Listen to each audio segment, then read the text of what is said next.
Shalom, shalom, shalom, peuple de Dieu. Comme promis, nous venons ce matin avec un nouveau sujet intitulé Lazare n'existe pas. Que le Dieu de paix vous garde, que le Dieu de paix vous protège. Que ce week-end soit pour vous un nouveau départ. Tel que l'Éternel avait dit en Exode 12, il dit que ce mois soit pour vous le premier mois de l'année. Après ce message, que l'Éternel change votre vision des choses, change votre façon de voir les autres.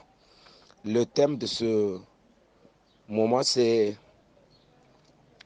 Lazare n'existe pas.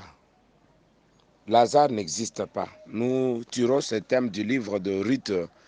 Ruth chapitre 2, verset 1 jusqu'à verset 4.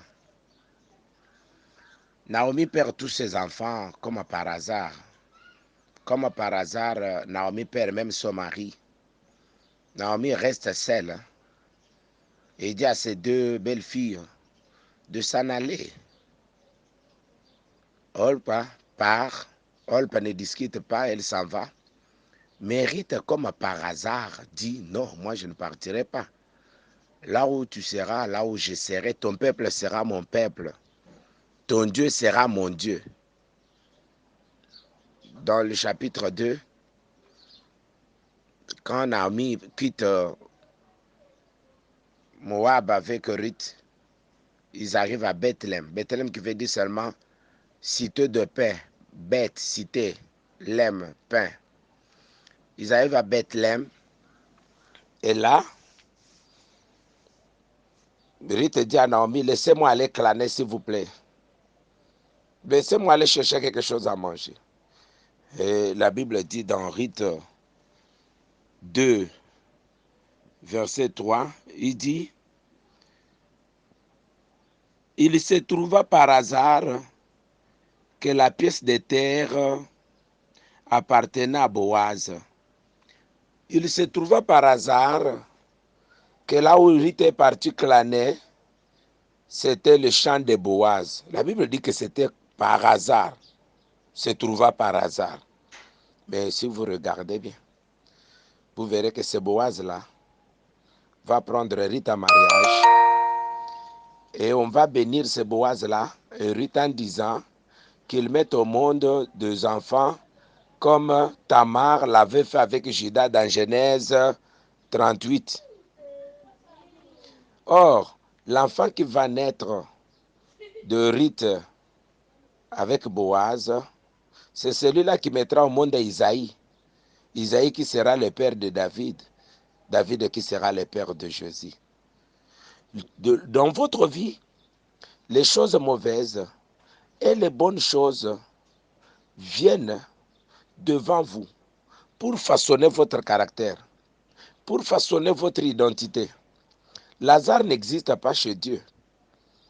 Joseph raconte son songe à ses frères, Genèse 37. Maintenant, son père lui dit, va laisser à manger à tes frères qui sont partis au champ, ça fait longtemps. Joseph amène à manger avec bonne intention. Mes frères souffrent, je dois leur apporter à manger. Et là, il arriva par hasard que ses frères n'étaient pas contents du tout de ce que lui faisait comme songe. L'un d'eux dit, voici le faiseur de songes. Tuons-les, voyons comment les songes vont s'accomplir. Ruben dit, non, mettons-le dans la citerne sans eau. Judas dira plus tard, non, vendons-les, donnons-les aux Ismaélites. Dans toute cette discussion-là, il n'y a pas Lazare. Il n'y a pas Lazare. L'Éternel mettra à côté de vous de bonnes personnes pour vous faire du bien et de mauvaises personnes pour votre formation. Vous n'avez pas besoin d'un monde parfait, sinon votre caractère ne sera pas purifié. Si vous êtes de l'or, vous devrez accepter le fait. L'Éternel vous amènera à être locataire dans une parcelle où personne ne vous comprend. L'Éternel vous amènera à être dans une famille où personne ne vous comprend. Il n'y a pas d'hasard chez Dieu. Vous voyez? C'est plus tard, quand Jacob va mourir, que les frères de Joseph viendront pour s'excuser en disant, notre père avant de mourir a dit que tu ne te venges pas. Et Joseph dit, non, non, non, non. L'Éternel vous avait utilisé à ce moment-là pour que je vous précède ici. Si vous ne m'avez pas vendu, je ne serai pas ici pour vous sauver. Joseph a compris que Lazare n'existe pas, que c'était la volonté de Dieu. Notre Dieu était metteur en scène. Et vous, vous êtes là pour jouer votre rôle, bien sûr. Mais ne prenez pas des choses au hasard. Tout le monde que vous avez rencontré dans votre vie, dans le bien ou dans le mal, il n'y avait pas d'hasard. Dans Proverbe 16, 4, l'Éternel a tout fait pour un but, même le méchant pour ton jour de malheur. L'Éternel a tout fait pour un but. Mais lorsque toi tu te perfectionnes en subissant les tortures du méchant, continuez les versets, nous partons de Proverbe 16, 1 jusqu'à 7. Rien n'est hasard chez l'Éternel. Il a tout conçu pour un but. Même le méchant, il l'a conçu pour que quand tu pêches et qu'il te punisse, il a conçu le méchant pour que quand tu tombes dans le péché, que tu sois puni par ces méchants-là. Mais quand tu te purifies, 16, verset 7, on dit quoi? On dit, lorsque l'Éternel approuve les voies d'un homme, il dispose favorablement à son égard même de ses ennemis. Vous comprenez? Même des gens qui sont appelés à vous faire guerre là. Si l'Éternel est d'accord avec toi, ces gens-là seront là pour te faire la paix. Lazare chez Dieu n'existe pas. Ne passez pas ton temps, ne passez pas votre temps à confondre Eliab de Goliath. Eliab est une autre personne, Goliath est une autre personne.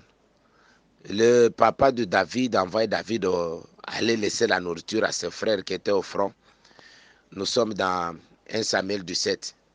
Et David arrive au front, il remarque, il rencontre Eliab, il lui donne à manger, et puis il voit Goliath qui fait son apparition pour défier l'Israël. Alors David pose la question à Eliab. Il pose la question aux gens qui étaient là. Qu'est-ce qu'on fera à celui qui tuera cet incirconcis? La première personne à s'opposer à cette initiative, c'était Eliab, son grand frère. Mais qu'est-ce que David a fait? Il a mis Eliab dans le passé. Il a continué, il a dit à Eliab, mais qu'est-ce que je fais comme mal? Nous, le problème, c'est quoi? Nous, on n'aime pas la contradiction. Nous, on n'aime pas les gens qui s'opposent à ce que nous pensons. Tout le monde qui s'opposera à ce que nous pensons devient l'objectif de notre combat. Vous comprenez? Vous n'allez pas combattre tout le monde qui vous contredit. Vous n'allez pas combattre tout le monde qui vous contredit. Il y a certaines personnes à qui vous devez les laisser seulement dans leur opinion et vous avancez. Et plus tard, vous verrez qu'ils n'étaient même pas vos ennemis, mais seulement que leur destinée n'avait rien à voir avec la vôtre. David était destiné à combattre Goliath. Eliab était destiné à accompagner des troupes au front. Ils n'avaient pas même destinée. C'est ainsi que, par la petite vision, Eliab ne pouvait que s'opposer à David. Pas qu'il est son ennemi, mais que sa vision était très petite par rapport à la vision qu'avait David. Comprenez qu'il y a des gens dans la vie qui ne sont pas vos ennemis, mais seulement qui n'ont pas la même longueur d'onde de vision que vous. Hein? Alors à ce moment-là, ces gens-là ne sont pas vos ennemis, mais ce sont des aveugles. Des gens que vous devez mettre derrière vous. Ne pas confondre votre destinée et votre Ruben.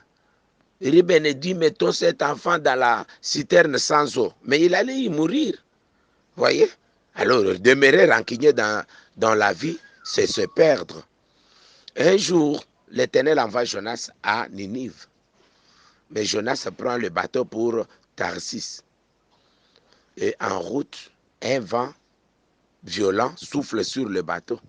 Les gens du bateau disent, il n'y a pas d'hasard. Il n'y a pas d'hasard. Comment nous pouvons jeter tout dans l'eau et les vents continuent toujours à souffler? Non, ce n'est pas un hasard ça. Nous devons entrer en prière. Il n'y a pas d'hasard dans ce qui vous arrive. Il n'y a pas d'hasard dans ce que vous vivez. C'est vous qui ne comprenez pas le mécanisme de Dieu autour de vous. C'est vous qui ne comprenez pas son appel. C'est vous qui ne comprenez pas à quoi Dieu vous attend. Et ces gens disent, bon, nous allons maintenant tirer au sort pour savoir qui nous attire ce malheur. Est-ce que vous aussi, vous avez déjà tiré au sort pour comprendre que la situation que vous êtes en train de vivre, les tensions que vous vivez là, les diabètes que vous vivez là, pour comprendre que la maladie que vous avez là, ce n'est pas l'hasard. Ce n'est pas l'hasard. Si vous n'ouvrez pas les yeux, le bon, vous allez mourir. Ces gens, ils disent c'est dur. De païens, bien sûr. Sans un pasteur comme vous qui m'écoutez à ce moment, ils se sont dit non, nous allons tirer au sort pour savoir qui nous attire ce malheur. Donc, chaque malheur a quelqu'un qui l'attire. Et en tirant au sort, il découvre que c'était Jonas. Il pose la question à Jonas. Que pouvons-nous faire de vous? Jonas a dit non, jetez-moi dans l'eau. Et il arrivait comme par hasard qu'il y avait un poisson dans l'eau qui suivait les bateaux. Et ces poissons avalent Jonas et les ramènent à Ninive. Le poisson avait des yeux. Il savait distinguer Tarsis de Ninive. Il amène Jonas à Ninive. Et pour tous les peuples, c'était un grand péché. Mais quand Jésus vient et qu'un groupe de gens viennent demander de faire un miracle, Jésus dit non, non, non, cette génération méchante me demande le miracle. Il lui sera donné que le miracle de Jonas. Comme Jonas a fait 3 jours et 3 nuits dans le ventre du poisson, de même le Fils de l'homme aussi. Vous comprenez? C'est que pour que Jonas accomplisse sa mission, il fallait 3 jours et 3 nuits. Comment il allait faire 3 jours et 3 nuits dans le ventre du poisson s'il était seulement dans l'obéissance? Même votre désobéissance aussi n'est pas un hasard. Vos empêchements ne sont pas un hasard. C'est un langage prophétique de Dieu pour des générations qui viendront. Toutes les erreurs d'Abraham nous aident aujourd'hui à prêcher. Les erreurs de Moïse nous aident aujourd'hui à prêcher. Vos erreurs peuvent vous aider aussi à prêcher. Mettez-vous debout, ne restez pas en train de subir. Ne vous dites pas j'ai tenté ici, ça a échoué, j'ai tenté ici, ça a échoué.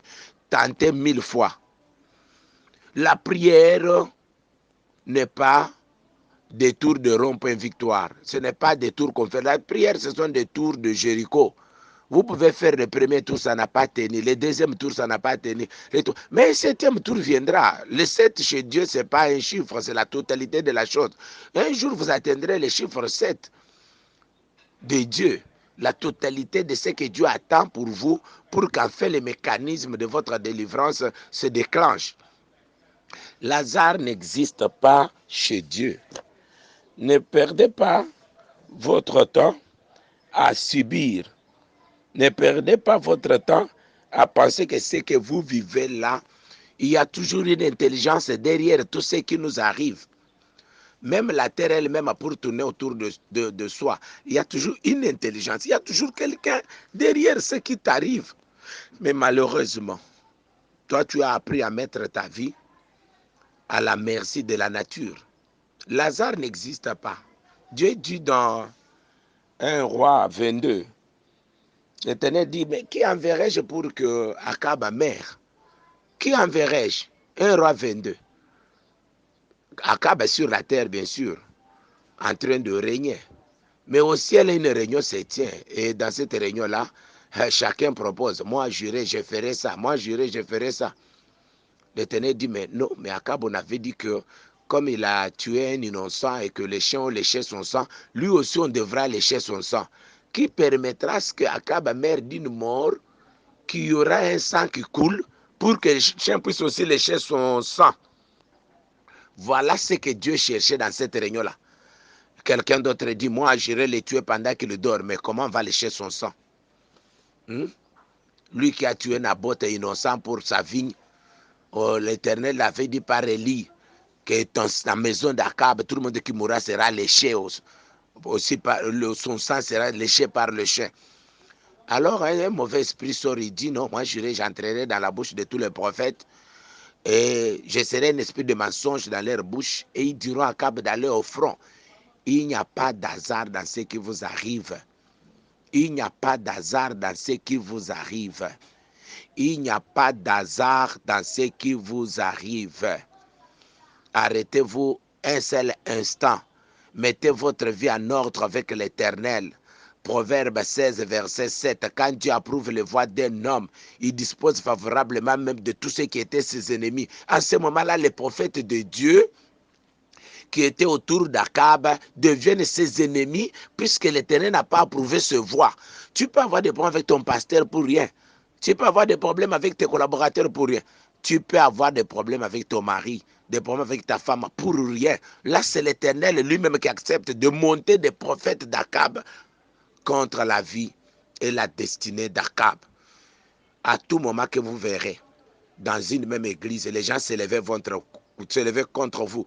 Il n'y a pas d'hasard. Puisque quand l'Éternel approuvera tes voies, même tous ces gens-là viendront encore pour vous. Il n'y a pas d'hasard. Et Akab s'entête, il va au front. Maintenant, ce qui m'intéresse, moi, c'est quoi? C'est 1 Roi 22, verset 34. La Bible dit, il arriva qu'un messieurs lance une flèche par hasard. Une flèche lancée par hasard. La Bible dit, il tira son arc et lança une flèche par hasard. Et cette flèche-là entra dans le char d'Akab et le blessa à la cuisse. Maintenant, Akab demande à ceux qui étaient avec lui de retourner. Pendant qu'il voulait retourner, le combat devient très fort, qu'il ne pouvait pas retourner, qu'il ne pouvait pas fuir.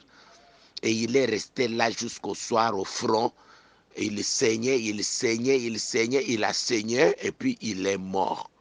Le sang était plein dans le char. Maintenant, quand on est parti laver le char, les chiens sont venus lécher. Et le sang, là, on a lavé le char, la rivière qui était là, le sang coulait et les prostituées se lavaient dans cette eau-là qui avait le sang. Vous voyez, c'était un accomplissement prophétique de la punition qu'Élie avait déposée sur la maison d'Akab. Mais pour Akab, c'était quoi? C'était une flèche lancée par hasard. La Bible elle-même dit que c'était une flèche lancée par hasard. Il n'y a pas d'hasard autour de ce qui vous arrive. Il n'y a pas de gens qui voyissent autour de ce qui vous arrive. Si Joseph pouvait passer tout son temps à parler que de ce qu'il a vécu comme déception, dessus par sa mère, dessus par ce frère. Prenez un peu le cas d'Ésaü. Hein? Prenez un peu le cas d'Ésaü. C'est la maman qui consulte l'Éternel pour dire, mais pourquoi les deux enfants sont en train de s'arrêter dans mon ventre? Et Dieu dit à la maman, le plus jeune dominera sur le vieux. Mais qu'est-ce que l'enfant avait fait? Et dans Romains, l'Éternel dit, les enfants n'étaient même pas encore nés. Que moi j'ai aimé Jacob et que je n'ai pas aimé Ésaü. Mais suivez bien l'histoire. Jacob bénit Ésaü dans Genèse 27 en disant, toi va, domine sur tes frères. Donnez-moi un verset de la Bible où Jacob a dominé sur Ésaü. Puisque le même Isaac qui a dit à Jacob, domine sur ton frère, a dit aussi à Ésaü, si tu tiens ton épée à main, et si tu vis avec ton épée, ton frère ne dominera pas sur toi. Tu n'as pas vu. On met devant toi les ennemis, mais on met entre tes mains la puissance. Et qu'est-ce qu'Ésaü a fait? Ésaü a monté une armée. Il a monté une grande équipe. Il a vécu de son épée. Et quand on lui apprend dans Genèse 32 que ton frère est en train de revenir de là où il était parti, Ésaü vient avec 500 hommes armés devant Jacob. Et Jacob fait quoi? Il fuit, il part en prière. Puisqu'il ne pouvait pas tenir. Mais quand il est sorti de la prière, quand il est venu devant Ésaü, qui s'est mis à genoux devant l'autre? C'est Jacob qui s'est mis à genoux. Et il a dit à Ésaü, prends un peu quelque chose de ça. Ésaü lui a dit, je suis bien. Vous comprenez? Quand l'Éternel approuve le voie d'un homme, même si Ésaü était trahi par sa mère, maudit par son père, escroqué par son frère, et Dieu dit, moi d'ailleurs, je ne l'aimais pas. Mais Isaac a dit à Ésaü, sers-toi de ce qui est entre tes mains, tu peux changer l'histoire. Tu vois? Dans tout ce qui t'arrive comme programme, Dieu veut seulement changer ton caractère. Dieu veut seulement changer ton caractère. Personne ne fut favorable à la destinée d'Ésaü. Mais on lui a donné seulement l'information de ce qu'il pouvait faire pour atteindre sa destinée. En aucun verset, Ésaü ne s'est mis à genoux devant Jacob. Mais dans Genèse 32, Vous voyez là, un monsieur qu'on appelle Israël et qui vient se mettre à genoux devant son frère et qui lui dit, prends des histoires, prends ce que tu veux prendre. Et son frère dit, non, non, non, non, non, laisse, je suis bien, je suis bien.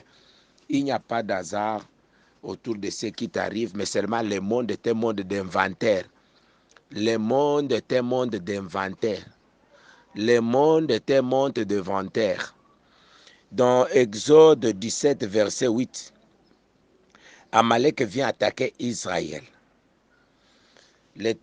Moïse dit à Josué, allez au front, moi je monte à la montagne. Après la bataille, l'Éternel dit par la bouche de Moïse, dans Exode 17, verset 16, il y aura guerre de génération en génération. Et Amalek sera effacé de dessus la terre. Le monde est un monde d'inventaire. On viendra te faire inventaire. Hein? On viendra te faire inventaire. Jacob ne savait pas qu'il y aura un moment d'inventaire. Jacob avait fait avec la bénédiction de son frère, mais il ne savait pas qu'il y aura un jour qu'il devra rendre compte. Le monde est un monde de règlement de compte. Si tu ne te prépares pas à rendre compte, alors tu te perdras.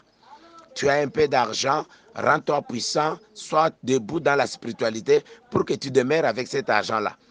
Mais si tu ne te mets pas debout dans la prière, le monde est un monde de réclamation. Dans Genèse 17, Moïse parle de Jovannissi. La montagne où ils étaient avec Hur et Aaron là. Cette montagne avait parlé, cet hôtel-là avait parlé. Cet hôtel avait dit qu'Amalek sera exterminé de la terre, effacé de la terre. L'hôtel-là avait parlé. Les Amalécites se sont multipliés. Les Amalécites se sont multipliés, ils ont bâti de belles maisons, mais ils ne savaient pas ce qui était caché à l'hôtel. Il y a un hôtel qui est responsable de ce qui t'arrive. Lazare n'existe pas. Il y a un hôtel caché qui est responsable de ce qui t'arrive. Dans 1 Samuel 15, verset 3, un roi, Saoul, reçoit la vision de la part de l'Éternel d'aller tuer tous les Amalécites. Vous voyez, un certain matin, les Amalécites se réveillent et voici l'Israël est devant leur porte et on met à tout renverser. Et ils se demandent, mais qu'est-ce que nous avons fait? Il y a une parole qui a été prononcée à l'autel. Il n'y a personne qui n'a jamais prié pour que cette parole soit annulée. Il n'y a personne dans ta famille qui a prié pour que ce qui a été annoncé soit annulé. La prière corrige.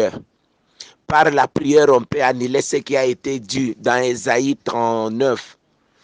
Dans Ésaïe 38, l'Éternel dit à Ésaïe, va dire à Akab de dire au revoir à sa famille puisqu'il va mourir. Akab entre en prière et l'Éternel dit à Ésaïe, retourne et va dire à Ézéchias, va dire à Ézéchias de faire testament puisqu'il va mourir. Et Ézéchias entre en prière. Et l'Éternel dit encore à Ésaïe, retourne, va dire à Ézéchias qu'il ne mourra pas. D'ailleurs, comme signe qu'il regarde au-dessus, là, j'ai fait reculer le soleil en arrière de 15 degrés. Vous voyez, lorsque vous priez, vous pouvez annuler ce qui a été déclaré. Aucun Amalécite n'entra en prière. Il n'y a pas d'hasard dans ce qui t'arrive. La vie est faite des autels, la vie est faite des paroles prononcées. Qu'est-ce qui a été prononcé contre toi à l'autel?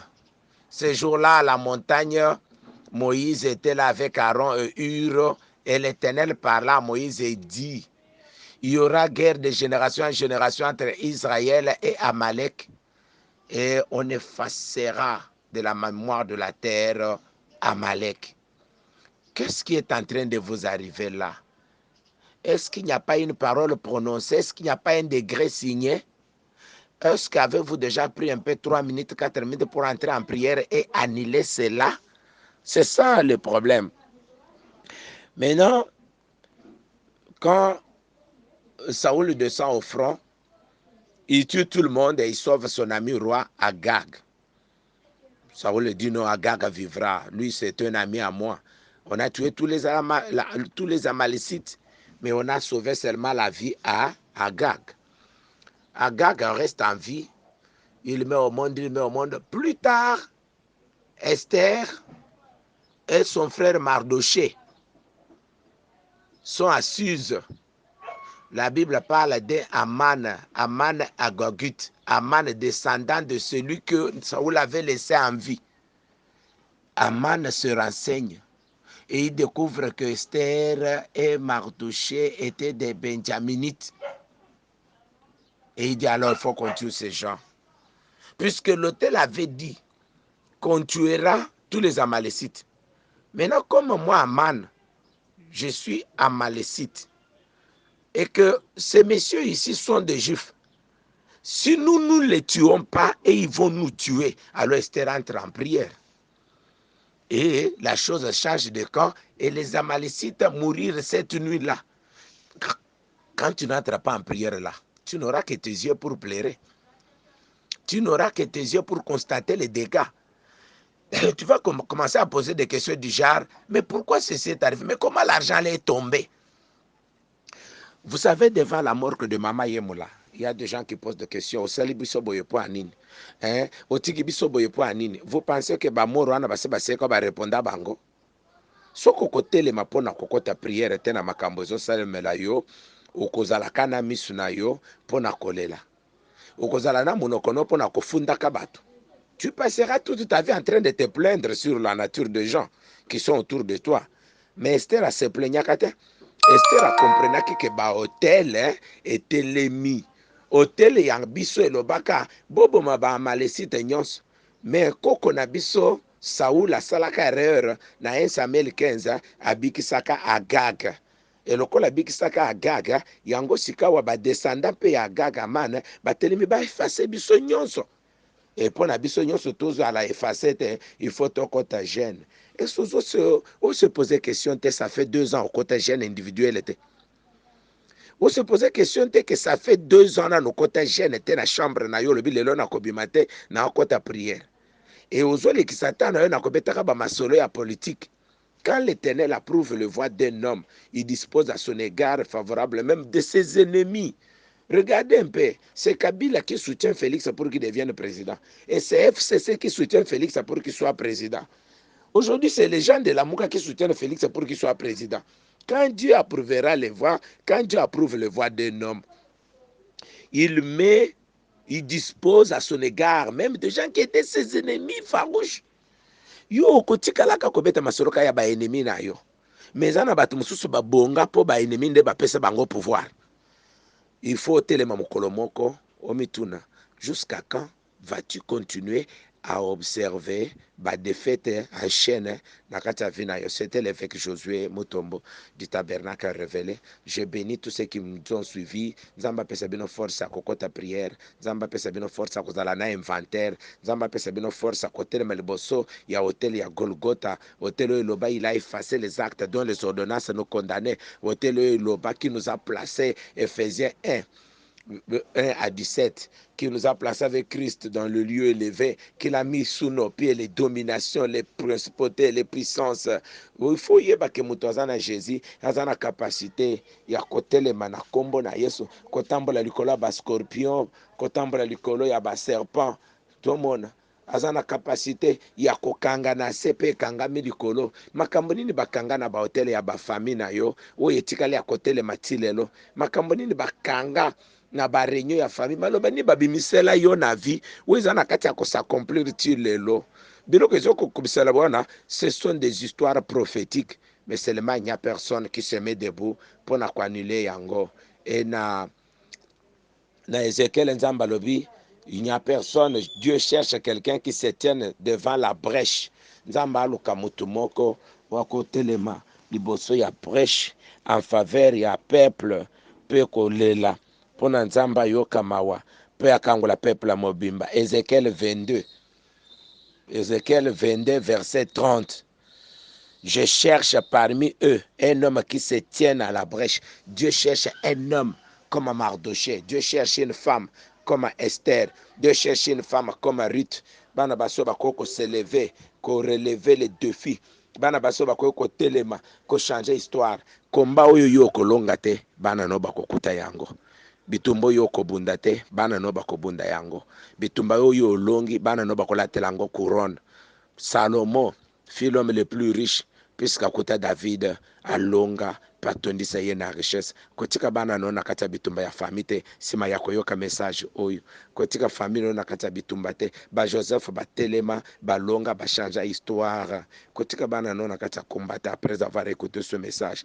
L'Éternel t'a envoyé écouter ce message, nzambe atie na groupe oyo eza hasard te, ezalaki kaka mpo oyoka maloba lokola oyo boye, bongo ozwa badécision ya malamu, okolekisa butu se sans prier, okolekisa samedi te sans kokota na prière, ozala moto ya mabolongo na se, ozala moto ya maboko likolo, e okomona ndenge nzambe akochange histoire ya famille na yo. C'est toi le vaillant héros, yo nde na mi adressé na tongo lelo, c'est toi que Dieu a choisi pour changer l'histoire de ton clan, pour changer l'histoire de ta famille. Tu ne m'as pas suivi par hasard, tu m'as suivi puisque l'Éternel veut faire quelque chose.